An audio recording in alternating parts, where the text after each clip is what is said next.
Are you ready? Let's talk digital. Bonjour à tous et bienvenue sur le podcast Digital Feeling. Je suis Elodie Chenol et j'accompagne les CEO à travailler leur personal branding et celui de leur marque grâce au digital. J'ai pour ambition, à travers ce podcast, de répondre à toutes vos problématiques concernant le marketing digital. Pour cela, si vous avez une question, rien de plus simple, vous m'envoyez un message sur LinkedIn en privé et j'y réponds lors d'un épisode. Les questions peuvent tourner autour du personal branding, du B2B, de la plateforme LinkedIn, mais aussi des autres réseaux sociaux, de toutes les problématiques que vous pourriez avoir concernant votre stratégie d'entrepreneur et comment améliorer votre visibilité et surtout générer plus de ventes. Si je n'ai pas la réponse à votre question, j'irai chercher pour vous les experts du domaine pour vous produire un épisode qui répondra à cette fameuse question. Bonne écoute! Bonjour à tous et bienvenue dans ce nouvel épisode de Digital Feeling. Aujourd'hui, j'ai le plaisir de recevoir Axel Kaletka, qui est le créateur du podcast Le Café du Market, que je vous recommande vivement si vous voulez monter en compétences sur le marketing et notamment B2B. Et aujourd'hui, on va ensemble répondre à une question, plus précisément sur le lead nurturing. Donc, on entend beaucoup parler de marketing automation, lead nurturing. On va un petit peu déblayer tout ça pour vous donner les pistes pour avoir les meilleures clés pour avancer. Bonjour Axel. Bonjour Elodie. L'interview croisée chez toi, chez moi, c'est un exercice qui est sympa. Mais c'est très sympa et je te remercie parce qu'à la base, c'est moi qui suis venue te chercher. Donc, je te remercie d'avoir accepté et d'être venue sur le podcast et de m'avoir invité sur ton podcast. Alors, une des premières questions qui revient assez souvent, enfin, avant de rentrer dans les questions, je pense que ça vaut le coup d'expliquer en quelques mots qu'est-ce que le marketing automation et comment on va faire du lead nurturing pour générer des leads ou générer une relation avec le client. Ouais, alors si tu veux, tu as un peu l'outil et la fin quand tu fais les deux. Le marketing automation, l'idée c'est d'automatiser des actions répétitives dans le principe du marketing. Tu vois, effectivement, tu remplis un formulaire sur un site web, tu reçois un mail derrière, hein, c'est du marketing automation. Tu as l'exemple un petit peu classique, c'est le panier, tout le monde l'a déjà vu, le panier qui a été oublié sur un site e-commerce. Tu as voulu commander des chaussures, tu as mis des chaussures dans ton panier, tu n'as pas passé l'achat, tu vas voir que très rapidement, tu vas avoir un mail dans ta boîte mail derrière pour te dire « Ah, au fait, Axel, attention, ton panier, tu l'as pas validé, quoi. Retourne-y. » Et puis si 2 jours après, tu l'as toujours pas acheté, tu vas recevoir un autre mail avec un coupon peut-être, tu vois, pour te dire « Tiens, en fait, on t'offre les frais de livraison, ou alors tu as 15% sur ta commande, termine ton panier. » Ça, c'est du marketing automation. Donc, c'est l'automatisation des interactions, en fait, avec des prospects. Le lead nurturing, c'est entretenir la relation avec les prospects pour les faire monter en maturité jusqu'à ce qu'ils soient prêts à acheter. Et tu vas t'appuyer potentiellement sur le marketing automation pour le faire. Donc le marketing automation, c'est un petit peu l'outillage, on va dire, et le lead nurturing, c'est comment est-ce que tu maintiens un lien avec tes prospects, parce que on sait bien qu'en fait, on a tendance à dire qu'à un instant T, tu as peut-être 95% de ton marché qui n'est pas prêt à acheter et 5% de ton marché qui est prêt à acheter. Donc si tu t'adresses à tes 5%, potentiellement tu vas avoir l'acte d'achat, mais tout le reste, il va falloir être capable de maintenir le lien avec eux pour les aider à avancer dans leur réflexion, mûrir leur réflexion, jusqu'à ce qu'ils soient prêts à passer à l'achat. Le lead nurturing, c'est entretenir ce lien-là, entretenir cette relation pour rester top of mind et qu'ils pensent à toi le jour où ils veulent vraiment acheter. Super intéressant. J'espère qu'on a clarifié, en tout cas, le marketing automation et le lead nurturing. Je te remercie. Alors, j'ai une question qui est assez généraliste, tu vas me dire. Souvent, on me demande c'est quoi les meilleures pratiques pour segmenter et personnaliser des campagnes de lead nurturing. Parce que notre audience, elle est quand même assez entrepreneuriale. Déjà, segmenter des bases de données, je suis pas sûre que ça parle à tout le monde, enfin que tout le monde le fasse en tout cas. Est-ce que tu aurais des bonnes pratiques à nous partager ? Ouais, alors effectivement, un nurturing pour être pertinent, c'est bien effectivement déjà t'as les bases, on va dire, c'est connaître ses prospects, qui sont tes meilleurs clients et pourquoi. Et puis après, il y a la stratégie de contenu, mais ça on en reviendra peut-être rapidement dessus. Mais en gros, sur la segmentation de la base de données, tu as plusieurs façons de le voir. Tu as les critères un petit peu démographiques que tu vas pouvoir déterminer par rapport à tes prospects. Est-ce que c'est Axel Kaletka, il est responsable marketing dans une startup entre 20 et 50 personnes dans tel secteur d'activité, tu vois, enfin, tu as la segmentation un petit peu démographique des critères que tu es capable de récupérer sur une personne qui sont un petit peu neutres. Donc ça, c'est une façon de segmenter sa base, déjà, parce que potentiellement, si tu veux maintenir le lien avec cette personne-là de façon pertinente, et que tu sais que en fait, il travaille dans le secteur, dans une health tech, tu vois, dans le secteur de la santé, peut-être que tu vas lui envoyer du contenu qui est lié à son secteur d'activité. Donc voilà, un responsable marketing dans le secteur de la santé, à quoi est-ce qu'il peut s'intéresser? Tu as peut-être des cas clients que tu vas pouvoir lui envoyer qui sont de personnes parce que tu as des clients qui ressemblent, tu vois, et donc tu vas essayer, tu peux segmenter déjà ta base comme ça, par rapport à ces critères-là démographiques. Après, tu peux segmenter, et là on va pousser un petit peu le critère, mais c'est par rapport à un scoring. Donc le lead nurturing, le marketing automation, ça fonctionne très bien avec ce qu'on appelle du lead scoring. Le lead scoring, c'est en gros un système de points que tu vas mettre en place qui va te permettre de juger de la maturité d'un prospect.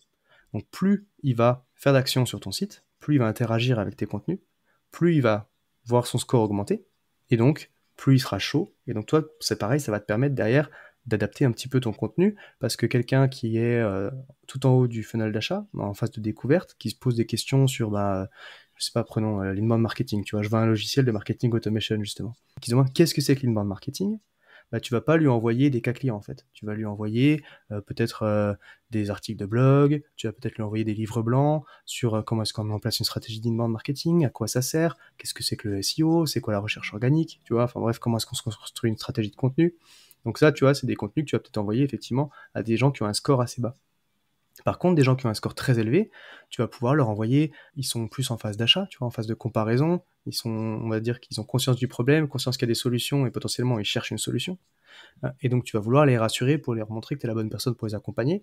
Et donc tu vas créer des cas clients, tu vas potentiellement faire des comparatifs entre différents logiciels que tu vas pouvoir toujours pousser par email. Enfin, il y a plein de canaux de diffusion possibles. Mais en tout cas, c'est de te dire que tu vas pousser des contenus dans ton lead nurturing qui vont être pertinents par rapport à la phase de maturité du prospect. Et ça, tu peux le mesurer grâce à du lead scoring, une échelle de scoring de lead que tu vas mettre en place. Ça repose beaucoup sur des outils, évidemment. Tu pourrais le faire manuellement, mais ça va être un peu chronophage. Et donc, voilà, l'idée, c'est de se dire, tu peux segmenter ta base de données, effectivement, par les critères démographiques et par les critères comportementaux des contenus pour lesquels ils ont déjà montré un intérêt, en fait. Si j'essaye de simplifier et de résumer, j'ai plusieurs prospects qui ont différentes phases de considération dans mon tunnel d'achat et qui sont pas tous au même niveau de maturité. Et pour continuer à créer une relation avec eux, je les classe du plus chaud au moins chaud. Et du coup, je lui envoie pas le même type de communication. On va pas rentrer dans le lead scoring parce que je sais ce que c'est. Du coup, je sais que c'est très complexe. Enfin, après, non. Quand il y a des outils qui te permettent de le faire, c'est vrai que la note de 1 à 10, ça peut être fait assez facilement. Mais une question pratico-pratique, est-ce que tu as des outils ou des plateformes que tu nous recommanderais pour gérer des campagnes de lead nurturing? Ouais, alors moi j'aime beaucoup, enfin sur ce qui est marketing automation, lead nurturing, forcément moi j'aime beaucoup Pledzi, qui est une solution française qui permet de faire ça très bien, donc qui est mon partenaire, donc je le dis parce que comme ça au moins c'est classé. Évidemment, tu vois, moi c'est un logiciel que j'aime beaucoup. Après t'en as d'autres, hein, globalement un peu tous les CRM ont plus ou moins des outils leur pendant marketing automation et puis des outils de lead scoring. C'est possible de le mettre en place dans Salesforce, dans HubSpot, dans un peu tous les logiciels de CRM, tu vois, dans Pipedrive aussi. Enfin bref, tous les outils un petit peu spécifiques à ces outils-là sont capables de le faire. Après, c'est vrai que l'outil, pour moi, ça vient après, si tu veux. Quand même, quand on parle de lead nurturing, tu as la stratégie, qu'est-ce que tu veux faire, et puis après, il y a effectivement comment est-ce que tu vas le faire. Donc l'outil, c'est limitant dans la complexité de ce que tu es capable de mettre en place, mais dans l'absolu, tu peux commencer à faire du lead nurturing sans outils. On pourrait considérer que publier régulièrement sur les réseaux sociaux, c'est une façon de faire monter son audience en maturité sur nos problématiques jusqu'à ce qu'il soit prêt à acheter. C'est une forme de lead nurturing, en fait, si tu veux.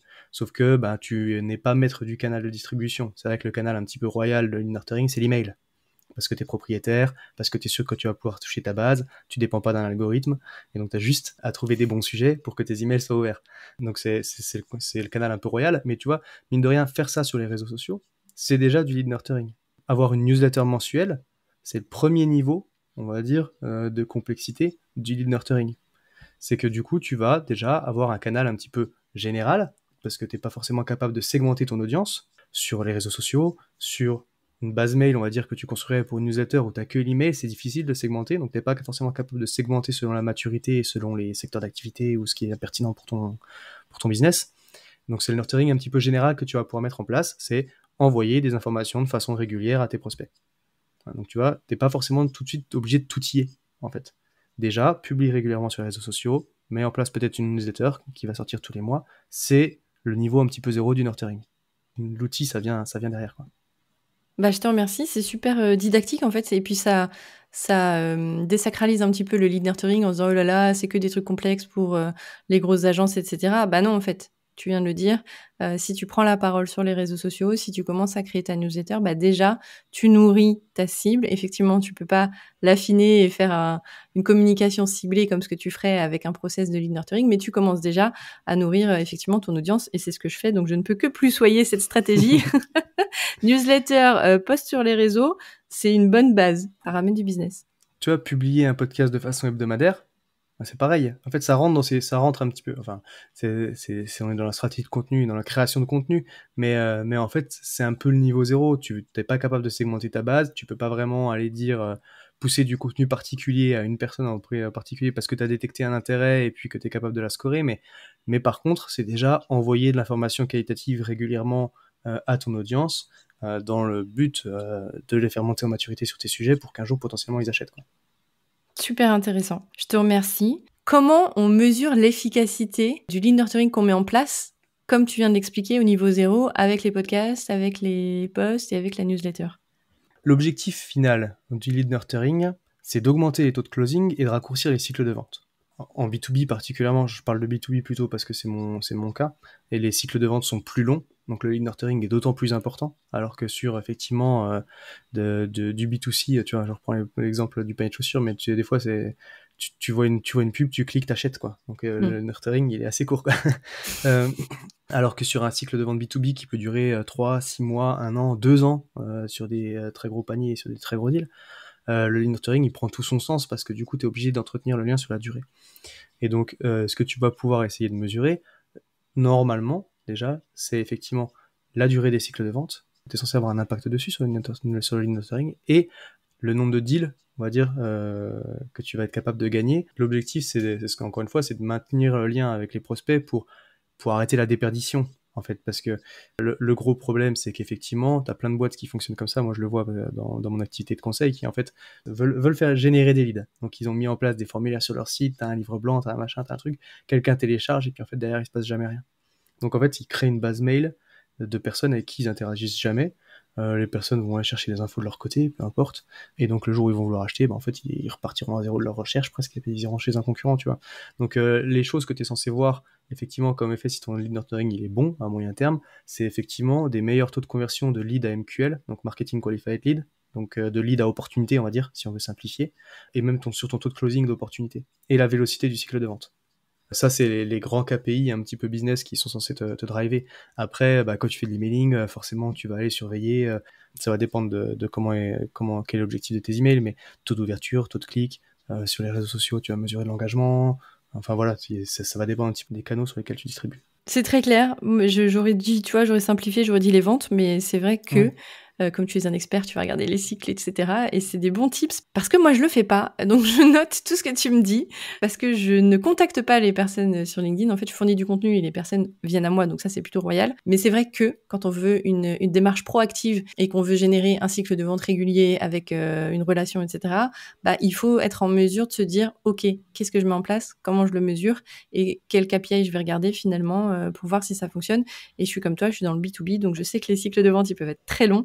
Donc c'est bien d'avoir une vision, en tout cas, de quel média, à quel rôle, parce que quand tu crées un écosystème média avec ta newsletter, ton podcast, etc., de voir quel média a quel rôle aussi dans ta relation avec tes prospects. Mais ouais, mais ça marche même pour les indépendants, tu vois, parce que sur les réseaux sociaux ou par le podcast par exemple, c'est très difficile de vendre. Tu peux pas vendre par un podcast.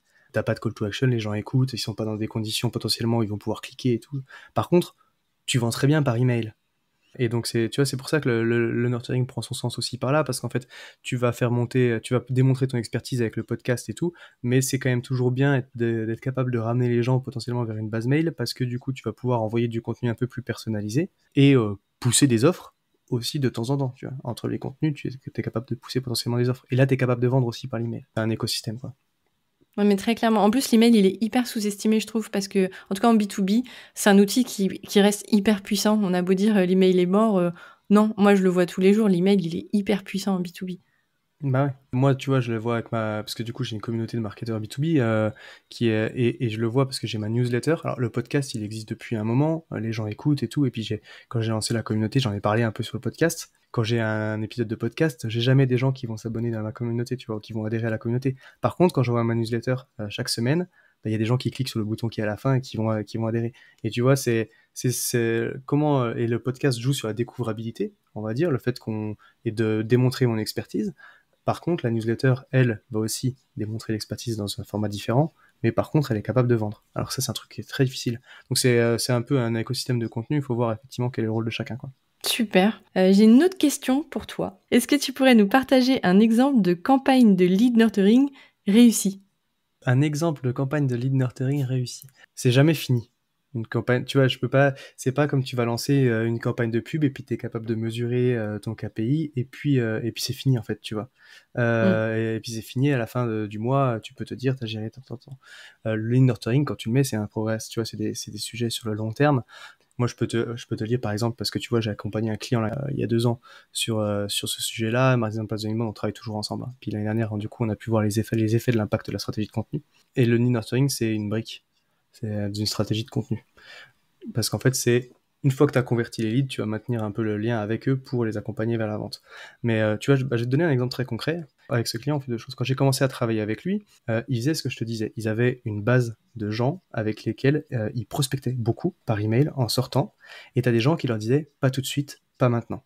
Je suis pas intéressé, voilà, sur leur email. Donc en fait, ce qui donnait pas lieu à une transaction. Par contre, du coup, ils avaient récupéré une base mail énorme de gens qui étaient dans leur cible et qui leur avaient dit pas maintenant, mais qui avaient pris la peine de répondre à leur proposition de valeur. Quand on a commencé à travailler ensemble, le premier truc qu'on a fait, moi j'ai mis en place une newsletter, parce qu'ils avaient créé un petit peu de contenu déjà.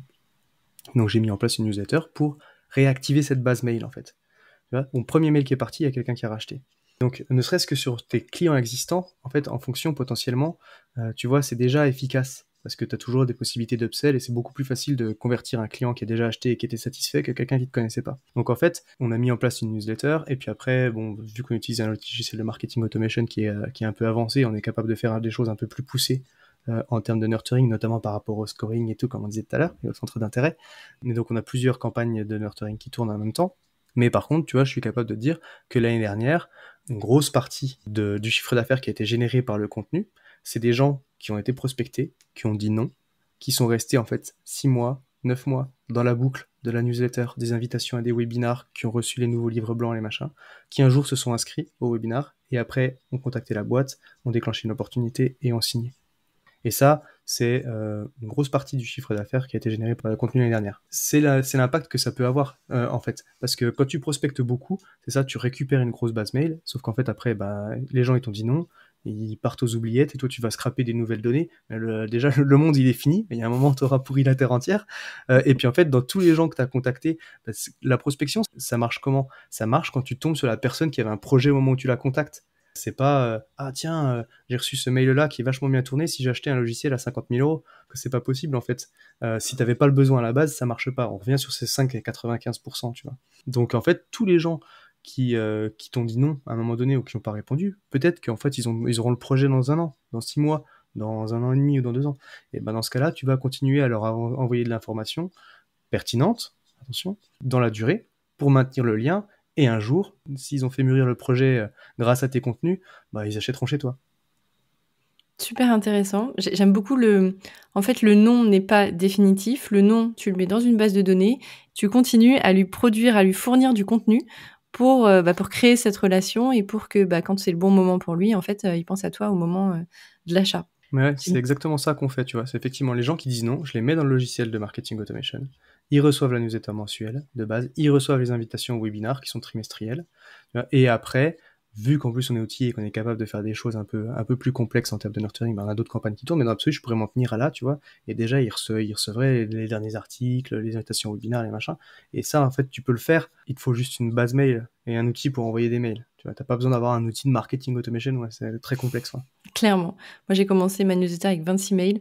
Ils sont plus de 900 maintenant à s'être abonnés en l'espace d'une année, en y allant piano. Donc, clairement, ouais, il y a un potentiel de malade. Tu prêches une convaincue. J'avais une dernière question. Si tu devais donner un conseil, ou deux, à une personne qui se lancerait dans le lead nurturing, ce serait de commencer par quoi?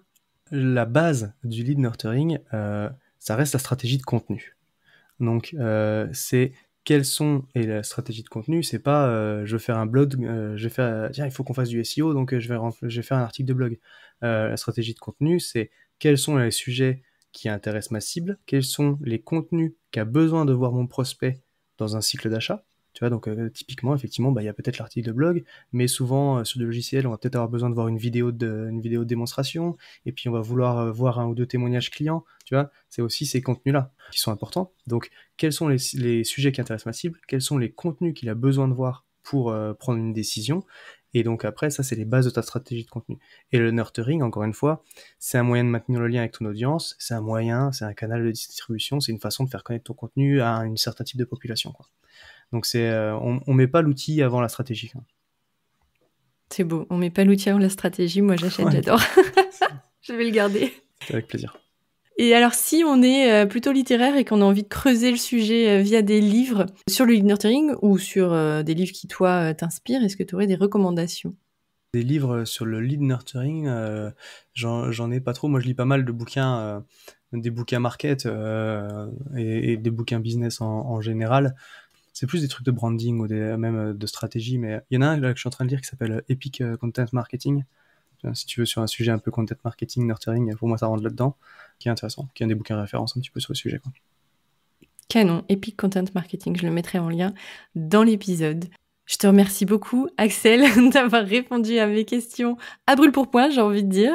Mais c'était super parce que du coup, c'était plein de valeur et ça va permettre à nos auditeurs de pouvoir avancer, en tout cas sur le sujet du lead nurturing, d'y voir plus clair et de se dire, OK, si j'ai pas tous les outils qu'il faut, je peux quand même me lancer et créer une relation. Et ça, c'est un super message. Et la stratégie avant les outils, ça va être le résumé de cet épisode.